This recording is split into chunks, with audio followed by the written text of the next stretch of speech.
Okay, let's get started. Welcome everyone to today's webinar on achieving CCPA compliance with ServiceNow, presented by the Covestic Governance, Risk, and Compliance team.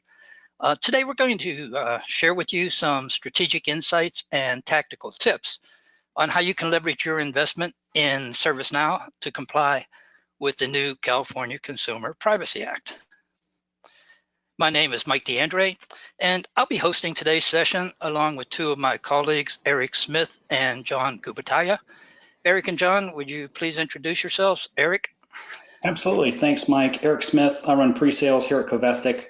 I've been working on ServiceNow for about 10 years. Most of that time as a solution architect or a business process consultant, primarily around governance, risk, and compliance, which is my chief passion area. Thanks for joining us today. John? Thank you, Eric. Good morning, everyone. My name is John Gubataya. I'm a solutions architect with Covestic. Similar to Eric, I've been working on the platform for about 10 years now. And for the past 3 years, I've been focusing in the customer service management area. And thanks to everyone for joining us. Okay, thanks, John and Eric. Prior to joining Covestic, I managed the compliance efforts of a large enterprise IT operations department and used ServiceNow on a daily basis for several years to ensure our organization remained continually compliant and audit ready. Now, as the GRC advisory solution architect here at Covestic, my focus is primarily on helping ServiceNow customers to better understand how they too can get the maximum value out of the platform when standing up and managing their regulatory compliance programs. So we have quite a diverse audience here today, so please submit your questions via the chat window. We'll answer as many as time permits at the end of the session. We're also recording this, and we will send you a link to where you can download a copy, and you should expect that sometime within the next 24 hours. And last but not least, just a quick disclaimer. Everything we present here today, please consider it as technical information. It should not be considered or construed as legal advice. The CCPA is new and still somewhat fluid, so best practice is to always, collaborate closely with your legal and compliance teams as you move forward on your CCPA compliance program. And with that said, let's take a quick look at our agenda today. So we're going to start with a quick look at the CCPA. Then we'll talk about what's required to comply with the law. And then we'll explore some capabilities of ServiceNow that you can leverage to ensure compliance. Then we'll talk a little about Covestic, who we are, what we've done in this space, and how we can help accelerate your compliance efforts and to help minimize your time to value. Then we'll save some time at the end. We'll wrap up with a question and answer session. Okay, so a quick look at the CCPA. So what is the CCPA? Well, in a nutshell, the California Consumer Privacy Act is a new California state law that helps protect the privacy of California residents by giving them greater say in how businesses collect, use, and share their personal information. And it does this by providing Californians greater transparency into what personal information is being collected on them, by providing greater control over how that information is used and sold, and by holding businesses accountable for safeguarding the personal information they collect and process. So to enact these three principles, the law grants Californians specific rights and imposes penalties on businesses that fail to comply with the law. So what rights does the CCPA grant to Californians? Okay, so the law grants Californians three primary rights. The right to know what personal information has been collected on them and whether that information has been sold to any third parties, and if it has been sold, to whom. And it also grants them the right to say no or to opt out of the selling of their personal information, and it grants them the right to request that their personal information be deleted. So these are referred to as the right to access, the right to opt out, and the right to deletion. So who has to comply with the law? Well, the law applies to any for-profit business that collects, processes, or sells the personal information of any California resident, regardless of where that business is physically located, as long as that business meets any of the following three criteria. If it generates at least $25 million in annual revenues, or if it holds or sells records on more than 50,000 California consumers, households, or devices, or if it generates more than half of its annual revenues from selling the personal information of California consumers, then it is considered to be a covered business and must comply with the law. And so what happens if you don't comply?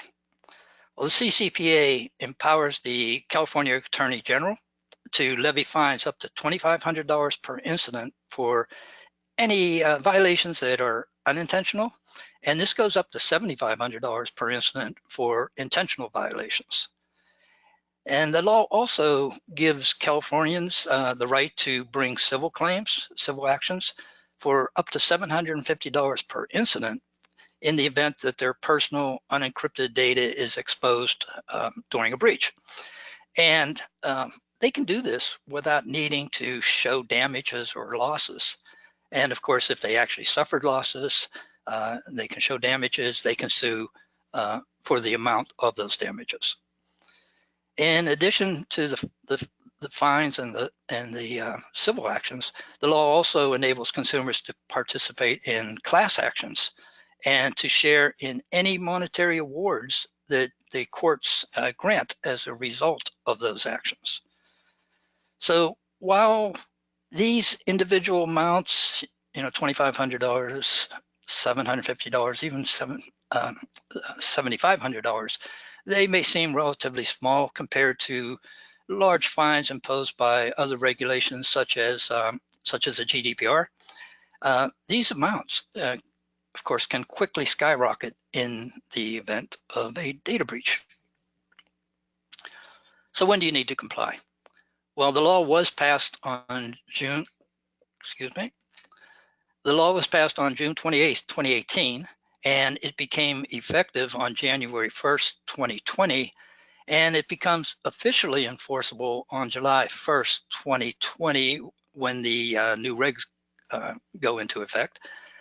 But I think it was in late December that the California Attorney General has already announced that since businesses were expected to be compliant on the January 1st date, the law could be enforced retroactively. So what's required to comply with the law? Well, the CCPA, it's absolutely replete with detailed requirements. But in general, to comply with the CCPA, your organization needs to develop three general sets of capabilities. First, you need to enable California consumers to exercise their rights. Then you need to safeguard the personal information you collect on those consumers while that information is in your possession. And then you must ensure and evidence that your organization is continually compliant with the law. So how can ServiceNow help you meet those requirements? Well, ServiceNow provides three primary products that are very well suited for standing up a CCPA compliance program.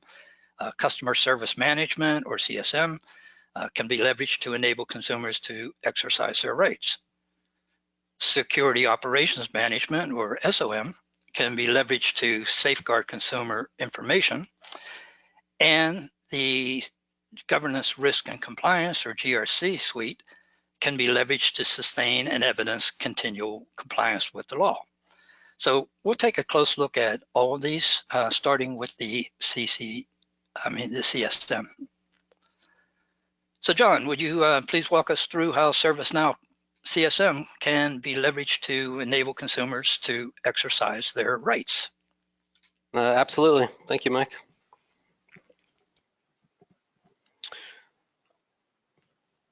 All right, so as Mike was discussing, the new California law provides the consumer three rights. So they now have the right to access their information, they have the right to opt out, and they have the right to delete. Starting in about December and leading into the new year, I was starting to get flooded with new email messages saying, hey, we're updating our privacy rights. Here's some new information. And so that was all kind of being generated by the new CCPA law that was coming into effect at the beginning of the year. And you also noticed probably when you were logging in, I logged into LinkedIn the other day, and front and center popped up this little message saying, hey, we've updated our privacy policy, and here's some information about that new update. And similarly, we were also getting now a lot of the websites you go to. I was going to Sacramento Business's website the other day, and front and center pops up this right to opt out, basically. So don't sell or disclose my information. So a lot of companies of course, are coming into compliance with this, and they're already starting to exercise those rights for Californians with this new interfaces that you're seeing. So ServiceNow's customer service management can definitely help fulfill and enable those rights. So through our request intake processing, leveraging our service portal, as well as our request fulfillment, so leveraging our automated workflows and task fulfillment to help support these different rights that consumers now have. Next slide, please. All right, so under these new rights, your right to access, the right to opt out, and the right to delete, all of these requests have requirements. The first requirement is you need to provide at least 2 request vectors.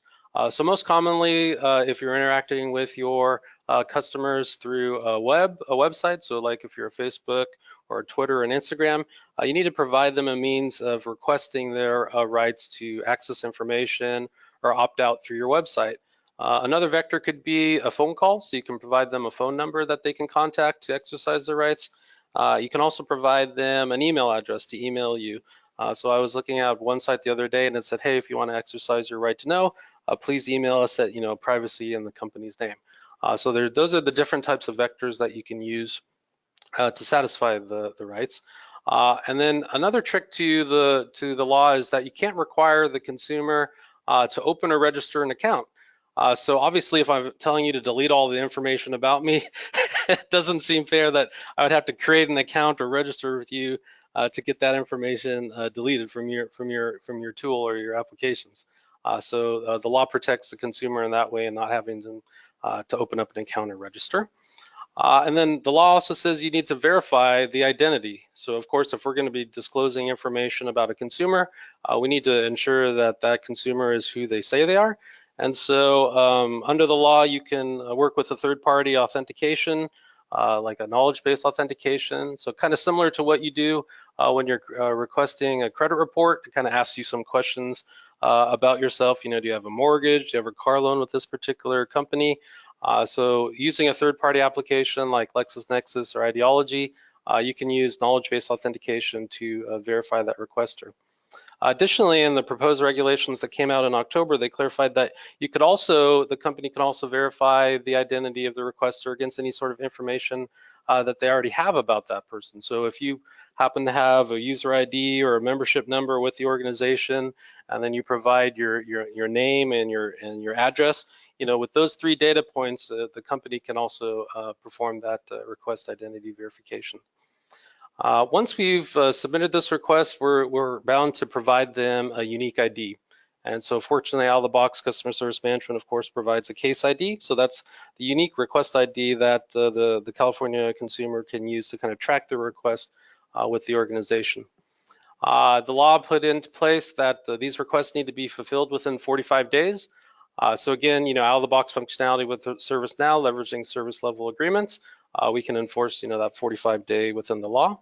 There's also an option that if the organization needs a little bit more time to fulfill that request of information or deletion, they can also, request a 45-day extension as long as the consumer is notified that extension has taken place.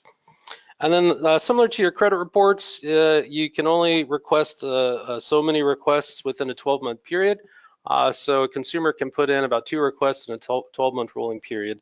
So that kind of hopefully limits the burden placed on your compliance and privacy offices kind of fulfilling this new law. So now for more detail within the access request, we're providing information that we've collected for you over the past 12 months.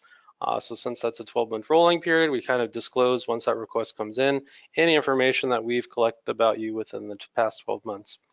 And then the law kindly put into place that the disclosure needs to be human readable and electronically portable. So PDFs, of course, work perfectly for this. So it's an electronically portable document.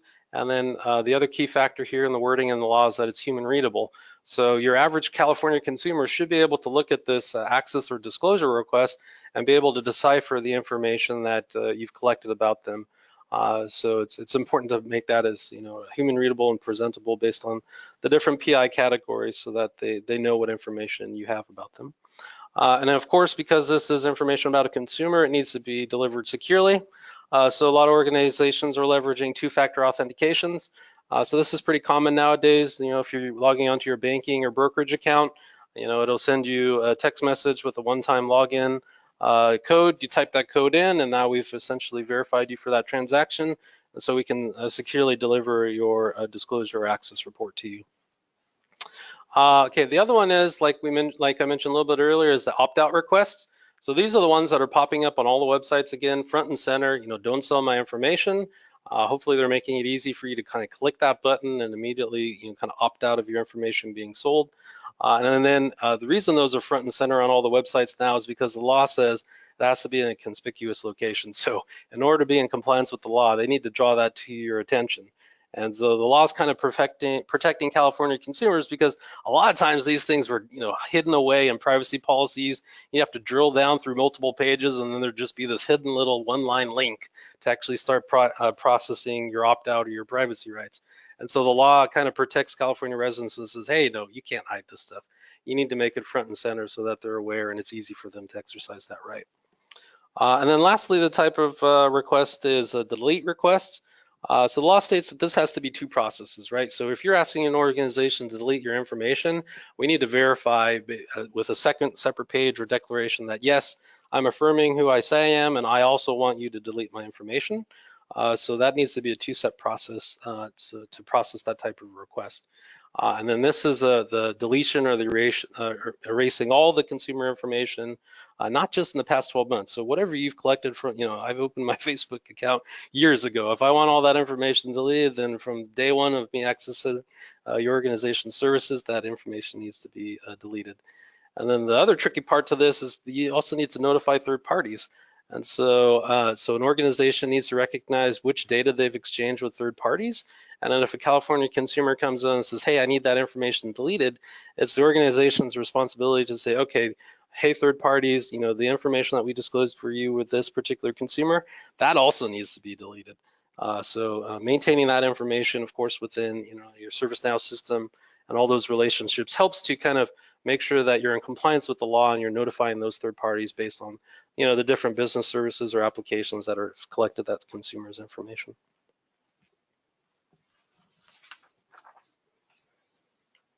Okay, so let's dig in a little bit deeper and kind of look at the consumer request process. Of course, the very first thing is the request intake form. So this is where ServiceNow is rendering, the consumer service portal. So this is the web portal for them to fill out and request if they want a deletion or disclosure or to opt out. And the request form could also be leveraged by your service desk or compliance or privacy office teams to complete, the form if it's coming in through a phone call. And then some organizations might also do processing through mail. So if they mail in a form, you could also leverage the request intake process of a form within ServiceNow to kind of process that information. So once we've collected the information from the consumer, the next thing we need to do is we need to verify their identity. So again, we're looking at the information they provide us on the form, perhaps their membership number, their address, and their email address. We check that against our information, and if that matches up, we're good to go. We've verified them. Alternatively, you can work with like a LexisNexis or an IDology to do that third-party verification. And so they'll perform that perhaps with the lookup or collecting some information that you pass to them about the consumer, and then they verify that identity and they basically sign off and say, yep, that individual, this information reconciles with our data, and we're providing you this particular score or rating that they say they are who they say they are. So once we've gone through that, we've collected the information, we've verified their identity, then we go ahead and create what ServiceNow Customer Service Management refers to as a case. So this is similar to those of you who may be using ITSM. This is like your incident record. So within CSM, we create that case record. We associate the type of request it is, all the consumer information we've collected. And then because of the beauty of ServiceNow, the platform kind of takes over, and we do step number 4, which is our auto tasking. And so your workflows or your flow designers take over and they say, okay, this is a disclosure request for this particular consumer. We need to go start looking and pull information basically about that consumer. So if it's an access type request for step number 5, we go and we start harvesting our configuration management database. So hopefully inside there, we've got all of our business systems, applications, databases, where all that private information is stored within our IT infrastructure. And we start leveraging ServiceNow to pull that information. If any information's been encrypted, we kind of decrypt that information so that we're in a human readable format.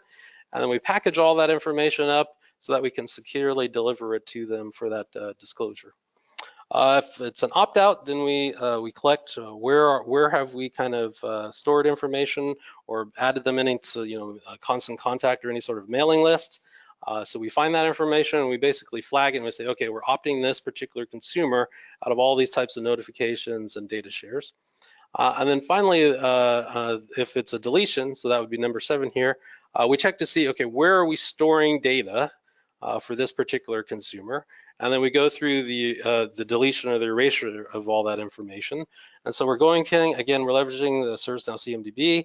We're checking all our business applications, saying, okay, this is where the data is stored in these databases and these particular tables, and we can leverage automation, orchestration, integration hub if we've got that set up to kind of automate the deletion of that information.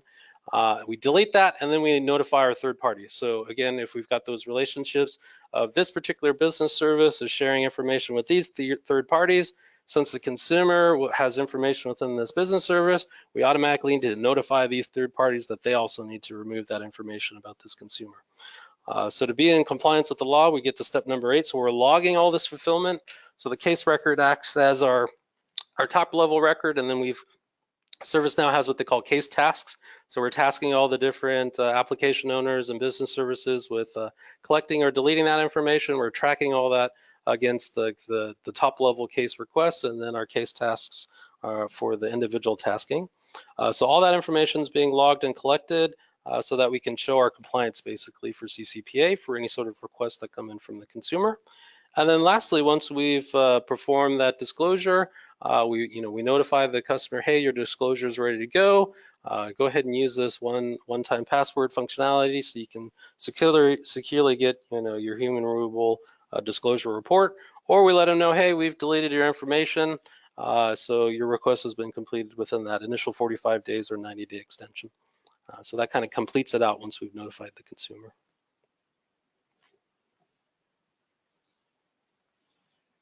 All right, so customer service management, of course, works beautifully with this external interacting with those California consumers. So we've got multiple channels that we can provide to those California consumers to come in. So they can call us through our service desk, and the compliance team can use ServiceNow to create that request for them. They can send an email in, and we've got inbound email actions that can process those emails and automatically create the case and set up the case for the compliance team to work on. If you've already got a support portal out there, you can leverage, the consumer service portal chat functionality so that they can chat and say, hey, I want to open up a disclosure or deletion request. So there's a lot of different omni-channel options within customer service management out of the box to provide a lot of avenues for however your consumers interact with your organization to request and enable those rights. Again, so we're leveraging that consumer record information that they provided us, any sort of contact information that they've given us, and then we're leveraging the out-of-the-box case functionality, case task functionality, and then we have the whole plethora of the platform enabling us to come into compliance with the law. So we can run our SLAs against the 45 days, 90 days extensions. We have access to all our CMDB, so we've got access to all our business systems. We've already got all, we know the owners for those business systems, who might be responsible for collecting that information about the consumer, who's responsible for deleting that information for those particular systems. So we've got the wealth of our existing CMDB data there to easily help us come into compliance with getting rid of that or disclosing that consumer information. So it aligns beautifully for getting this fulfillment of the CCPA.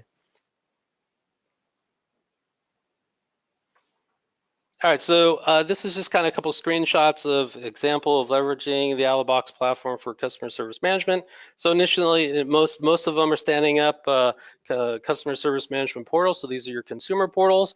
This gives you the ability to select the request to have your information disclosed, have your information opt out, or have your information deleted. So you can do that leveraging ServiceNow as a consumer service portal. Again, leveraging the out-of-the-box SLA functionality, this helps us, the compliance office, keep in compliance with the law. So we're keeping track of, okay, this request came in, we have 45 days to track it, these are how many days we have left, these are how many systems we have left to collect information from, or these are how many systems we have left to delete information from, or we have so many more days left to notify the third parties. So the out-of-the-box functionality of SLAs helps us stay on track basically for being in compliance with the law. And then because of the platform's great functionality with workflows and the newer flow designers, we can automate a lot of this tasking. So we know if it's a type of disclosure request and we know which systems have information that need to be disclosed, we can automatically create tasks to those business process owners with templated information so that they can structure the data and provide it back to us so that we can disclose it in a proper human readable format. So again, leveraging the out-of-the-box ServiceNow platform automation strengths to kind of make sure that we stay within that 45-day window and it's all structured and streamlined well.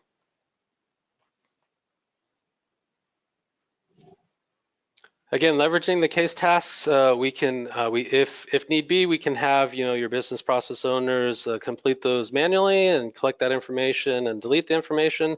But ideally, in the best case scenario, if we've got a more mature CMDB and we've got ServiceNow's orchestration or integration hub platform capabilities available to us, then we can leverage the automation part of it, right? So automate the collection of that consumer's information from the business service, or automate the deletion of that consumer's information. And so the automation is where the great stuff comes into play, because not only are you able to take that burden off your IT department and such, who may be responsible for removing or disclosing the information.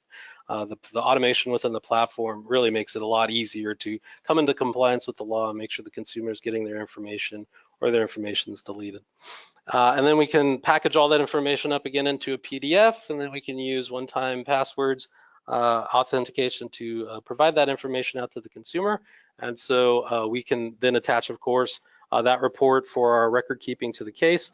So it's all kind of kept together, all the case tasks and all the case information for the fulfillment of that request. And again, leveraging the out-of-the-box functioning within ServiceNow, we have access to performance analytics and all the metrics and dashboards showing how we're doing with meeting the compliance. So how many access requests are we getting? How many delete requests are we getting? How well are particular business application owners doing in responding to the disclosures for their systems or the deletions for their systems? So you get this holistic view of how is our team, our privacy office, our compliance team doing fulfilling all these CCPA requests coming in. And so a lot of visibility to compliance and upper management to kind of see what is the impact of CCPA for our organization, and how's the experience basically for our California consumers exercising those rights. So the platform kind of supports all the different aspects and scenarios for enabling fulfillment of CCPA. All right, and with that, I'll go ahead and pass it over to my colleague Eric on how how ServiceNow can help with safeguarding that information. All right, thanks, John. So let's go a little deeper on how ServiceNow can help you proactively safeguard customer information and prove that you're continuing compliant. Now, to safeguard customer information, the law requires you to implement reasonable security. and to respond to data breaches as rapidly as possible. This is codified in California law. It's words on a page, as you see right here. But what ServiceNow can help your organization do is support these words with meaningful action in a repeatable way with no manual effort added to the process. All right, next slide. So while the law requires you to implement reasonable security, it fails to define exactly what that means. But fortunately, the California Data Breach Report published in 2016 by the Attorney General states explicitly that a failure to implement the CIS 20 controls shown here constitutes a lack of reasonable security. Now, that sounds dire, but what it does is it gives us a base for action. Well, these controls, the ones you see here listed, represent a minimum level of security. Most organizations will have already implemented more robust security frameworks such as NIST, ISO, or COBIT. So that brings us to our first ServiceNow advantage. ServiceNow GRC is built to help you test once and comply many. We'll learn what that means, a little more about that, and also how ServiceNow ensures continuous compliance with these frameworks in just a moment. So another tool outside of GRC that can help here is the ServiceNow Security Operations Management Suite. It consists of 3 primary applications: security incident response, vulnerability management, and threat intelligence. Now, since 85% of breaches occur via known vulnerabilities, the vulnerability response application adds the critical capability of preventing data breaches before they can occur. The application identifies known vulnerabilities in your environment and helps you prioritize and resolve. And as John mentioned, if you've leveraged orchestration, in some cases, it can even automate shutting down those vulnerabilities. The security incident response application integrates with your existing security products, and it automatically prioritizes alerts that you're getting. And it also draws upon threat intelligence, that's the third piece, those threat intelligence libraries to enrich incident data so that you can determine your optimal response action. This all enables you to fill security gaps very quickly. So by implementing adequate security controls, managing vulnerabilities, and responding to security incidents rapidly, you can ensure that your organization is proactively safeguarding all this customer data and also reducing the risk of non-compliance with the CCPA, as well as any other internal or external commitments that you have. So now let's go a little deeper on how you can automate and measure continuous compliance with the ServiceNow GRC suite. So the GRC suite consists of policy and compliance management, risk management, vendor risk management, and audit management. The primary application you're going to be relying on is the policy and compliance application. It lets you create and manage your policies around privacy, compliance, and information security. And this is where you're going to implement a system of internal controls to monitor your CCPA compliance, as well as any other compliance frameworks or regulations that are in scope for you. Now, the risk management application allows you to link your control environment to corporate risks, and it also helps you quantify the potential impact and likelihood of those risks, as well as guide your organization through the steps to mitigate risks or respond if a risk comes into being and is now a present issue. Vendor risk management helps you assess your vendors and make sure their security environment is adequate. The Target breach is a great example here. It cost Target hundreds of millions of dollars. And the hackers gained access to Target's computer gateway with credentials stolen from a third-party vendor. And once they had that access, they captured a treasure trove of customer data, full names, phone numbers, email addresses, card numbers, and that's horrible, but preventable with just a bit of rigor. And then finally, the audit management application allows you to schedule and automate self-audits to provide an extra layer of assurance that your CCPA compliance program is operating as intended. The application is intuitive to work with, and it puts evidence gathering front and center. And that, in my experience, that helps you stay friends with all of your internal and external auditors. So using the GRC policy and compliance application, you can quickly set up your internal controls monitoring solution. Well, how? Well, at a high level, I'll walk you through it. The process starts by entering the CCPA law, regulations, and relevant frameworks into ServiceNow as what we call authority documents. You see that there on the left. Then you identify the elements or entities in your organization that the compliance apply to. This allows you to identify your control objectives. Now, once you map your control objectives to the in-scope entities, ServiceNow automatically generates your control environment and manages that environment for the lifetime of the controls.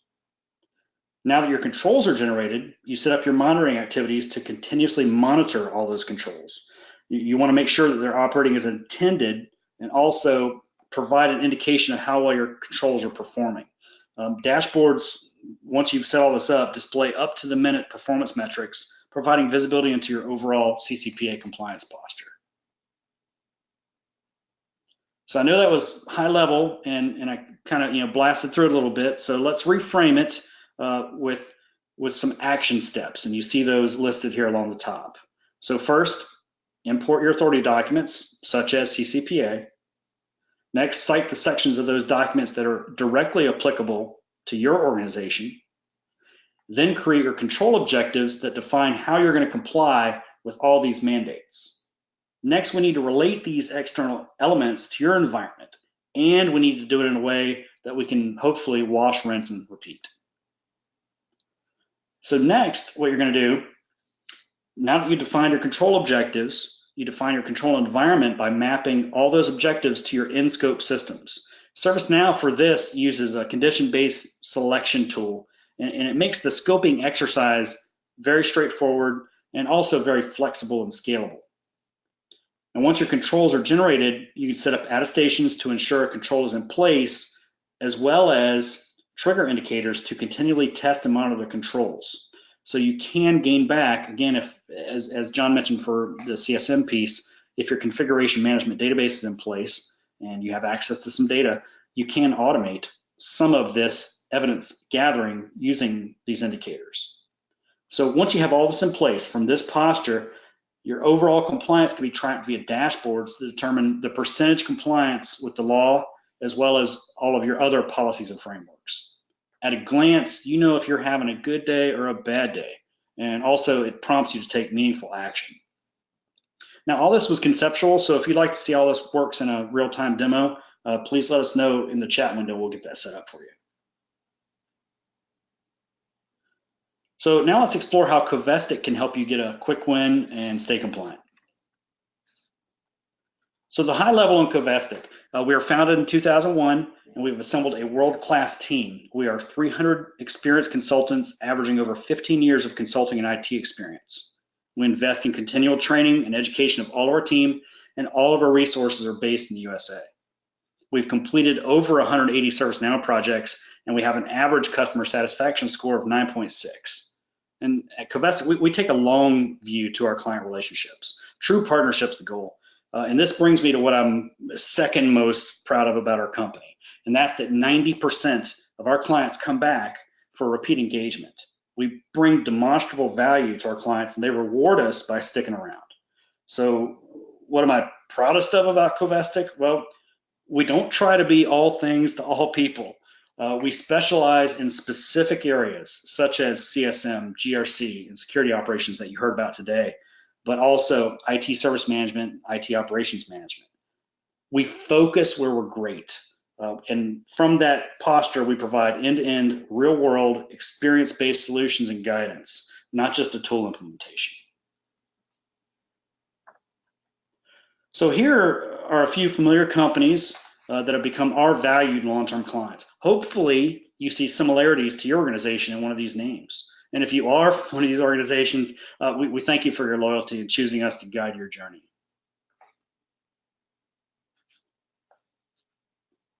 So I want to leave you with just one thought in closing. We want to help you stay ahead of the groundswell. We've been very specific today talking about the CCPA primarily in consumer privacy. And rightly so, a concern for privacy is sweeping across the nation as well as the globe. The CCPA is just a harbinger of things to come. The European Union led the way in protection of this data in 2018 with the introduction of the General Data Protection Regulation, GDPR. I'm sure all of you are familiar with it. And it's been replicated by countries around the world.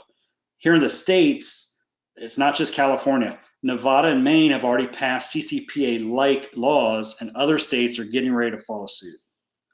So wherever you do business, privacy regulations are coming that are going to impact you. At Covestic, one of the things we focus on is tracking all these emerging regulations and conceptualizing how they might apply to our clients.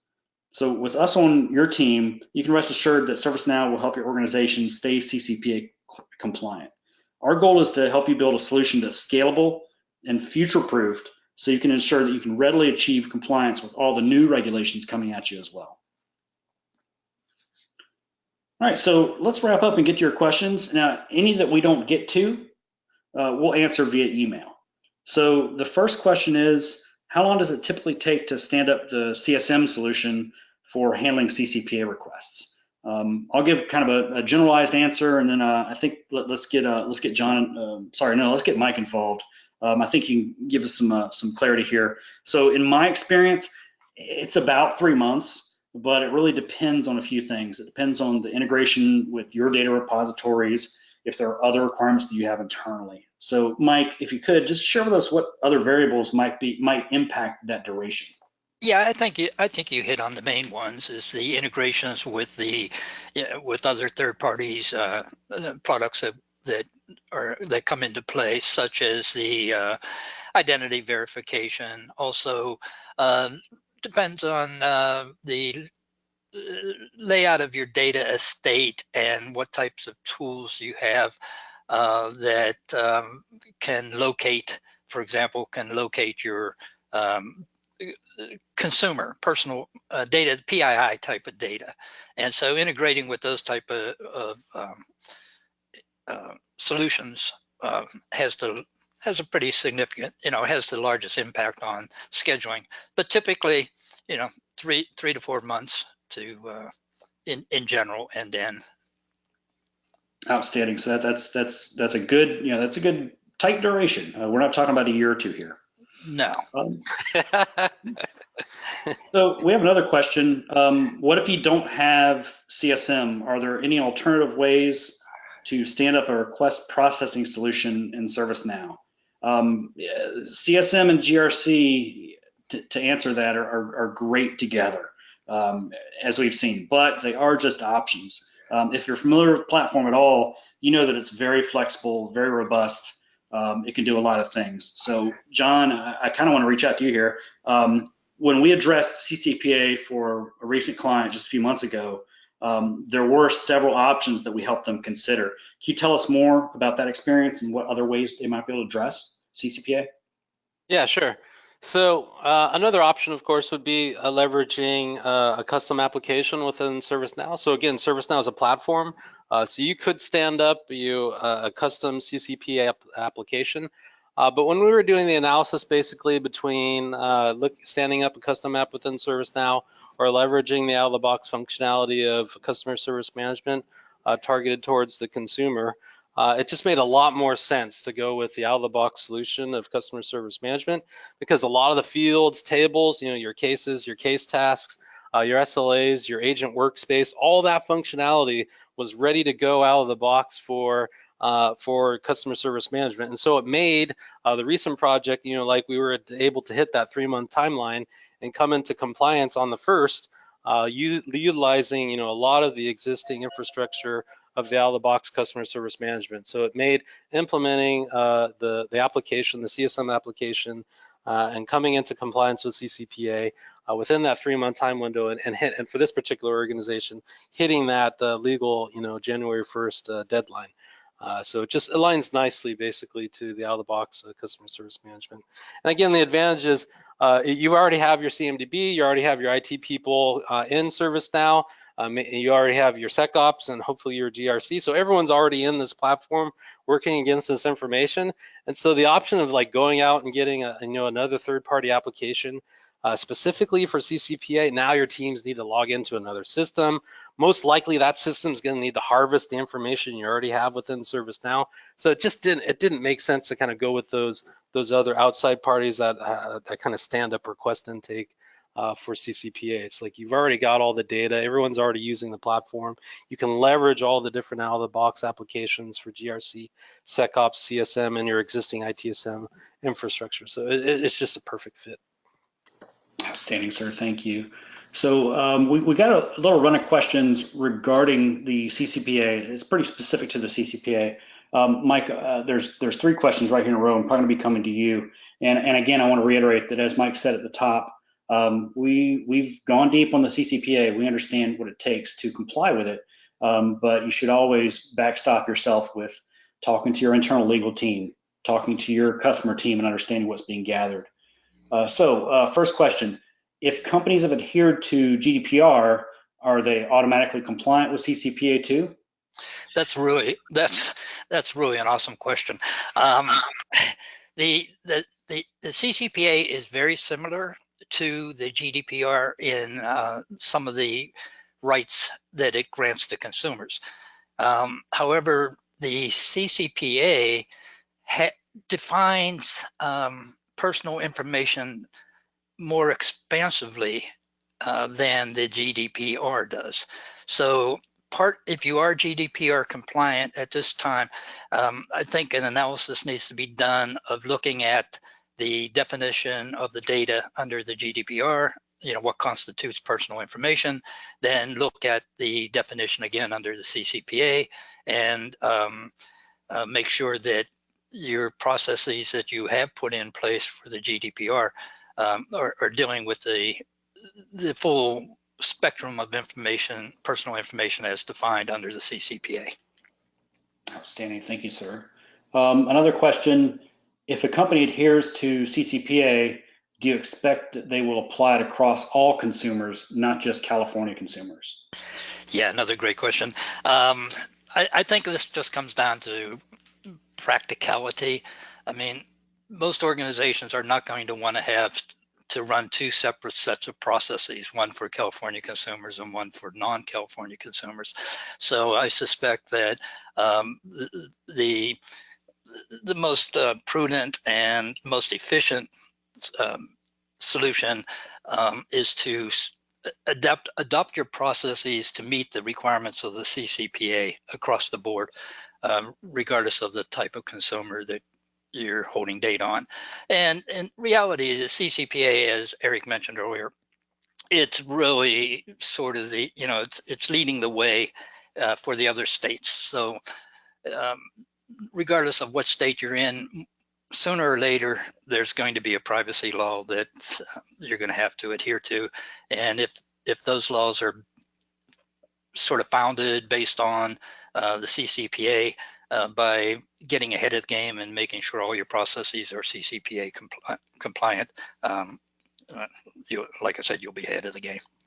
Yeah, and that also, it strikes me that, I need to reiterate the test once, comply many feature of ServiceNow. So when you've set up these control objectives to comply with CCPA, you're probably already laying groundwork for these other states as well, because they're going to be based, I'm sure, pretty closely on the CCPA. So if you've got stated control objectives that do one thing, and it does another thing for, say, Maine, but it's the same control objective language, you get to get that percentage score of how we're doing on CCPA, but, oh, by the way, you're also taking care of Maine too in a lot of cases, or ISO or COVID. So.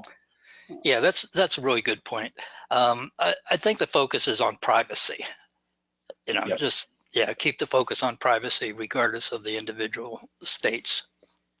Yep. Another question, and Mike, I think there's a process/law answer for you here. John, if you feel like adding anything, as far as the technical solution based on Mike's answer, please do so. The question is, does the ticket that records data being deleted also need to be deleted? So that consumer request, does it also need to be deleted if it's a delete request?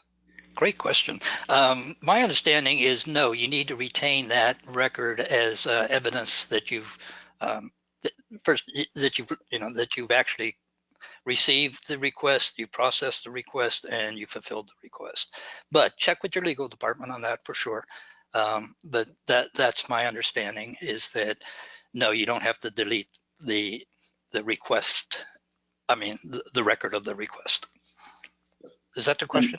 Yeah, I think that covers it.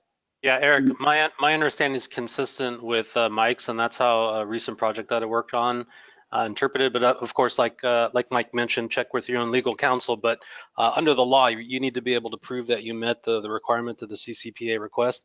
And so maintaining that case and the case task information kind of falls. There's a little clause within the law that says, yeah, obviously, in order to do your bookkeeping and record keeping, that you met the law for this particular request, you can retain that request record. So the case tasks and the case request itself are retained to prove that out, basically, for CCPA compliance. So, but like Mike mentioned, of course, check with your own legal counsel on their interpretation. And you're a little closer to the steel, these days, as they say, John. So, I want you to correct me here. But also, if there's a retention requirement, I'm not speaking CCPA specific here. I'm speaking, compliance framework or regulation.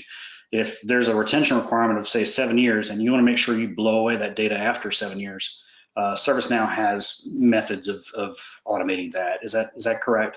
Yep, that's correct, Eric.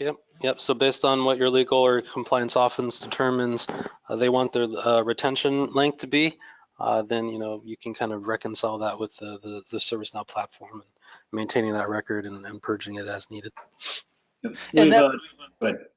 I'm sorry. And that's one thing we didn't really discuss in the slides, is that the deletion, the deletion request has a long list of exceptions that are, provided right in the text of the law itself.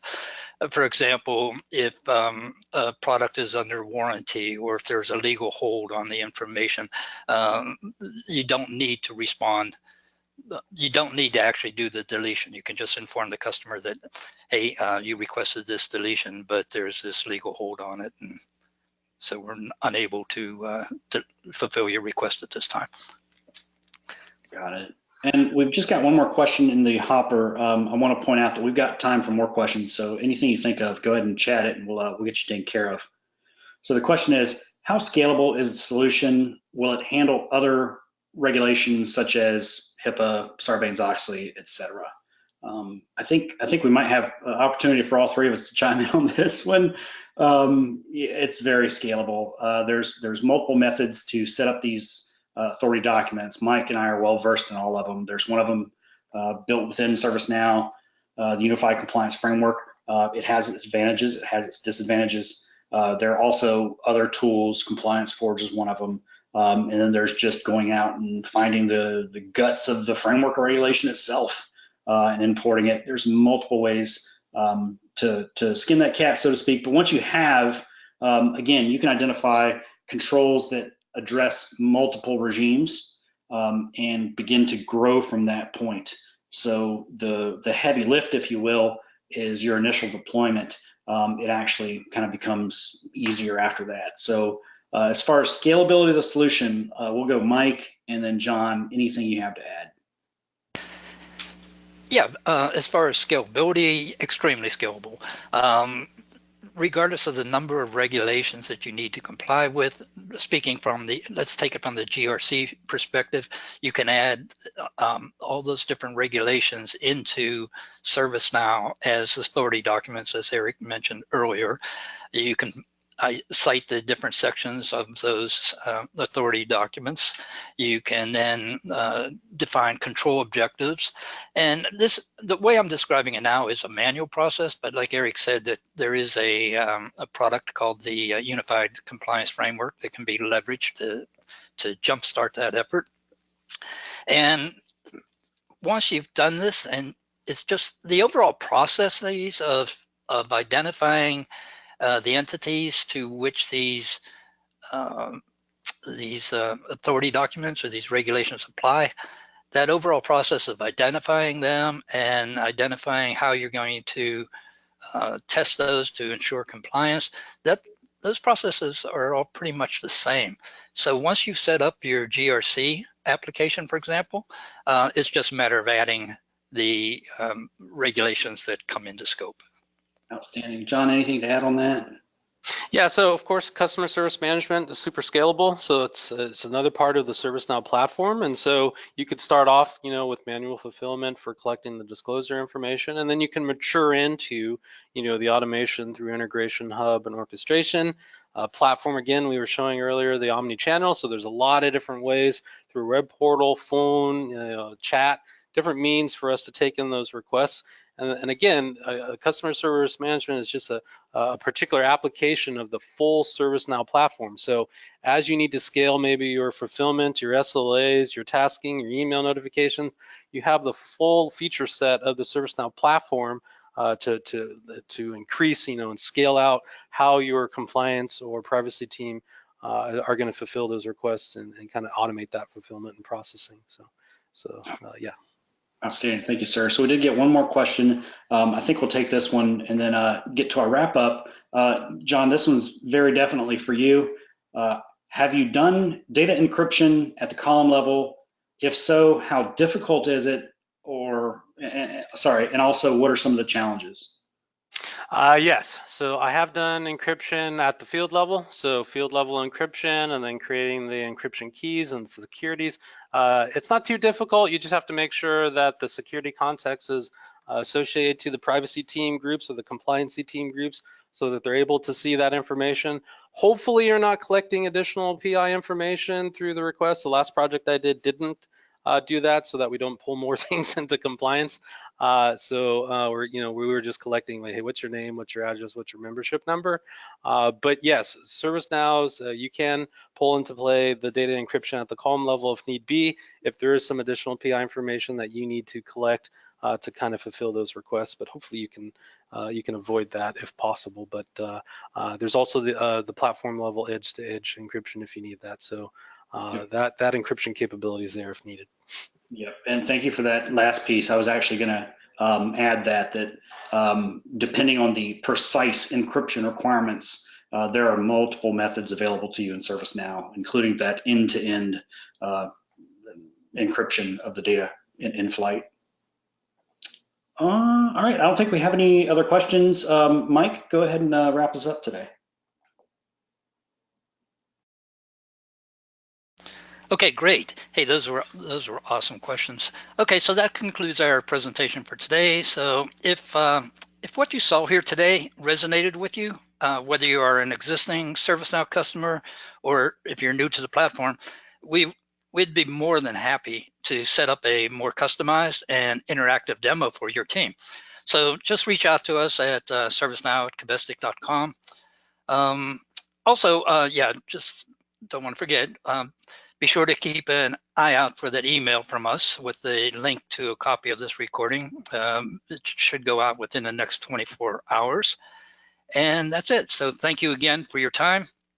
We hope circumstances will allow us to further explore how we can help you achieve your CCPA compliance goals. So thanks again for joining us and have a great day.